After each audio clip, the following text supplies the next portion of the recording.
নমস্কার বন্ধুরা, আজ আপনাদের সঙ্গে শাক ডাঁটার একটা দারুণ রেসিপি শেয়ার করব। সবসময় মাছ মাংস খেতে ভালো লাগে না, তাই জন্য আজকের সাদা শাকের ডাঁটা, এটা নোটে শাক বলি। নোটে শাকটা কীভাবে বানাচ্ছি দেখুন। প্রথমে শাক আর আলু বেগুনটা আমি ভালো করে কড়ার মধ্যে সেদ্ধ করে নিয়েছি। এবার কড়ার মধ্যে 4-5টা চিংড়ি মাছ ভালো করে ভেজে নেব।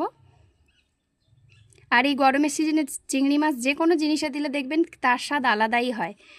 চিংড়ি মাছটা ভালো করে ভাজার পরে এতে 5-6টা কাঁচা লঙ্কা, একটু 5 ফোড়ন দিচ্ছি, আর দিচ্ছি একটা কুচি করে রাখা পেঁয়াজ আর কাঁচা লঙ্কাটা খুব ভালো করে ভেজে নেব তেলের মধ্যে। এবার এর উপরে একে একে গুঁড়ো মশলাগুলো দিচ্ছি হলুদ গুঁড়ো, লঙ্কার গুঁড়ো, আর দিচ্ছি জিরে গুঁড়ো।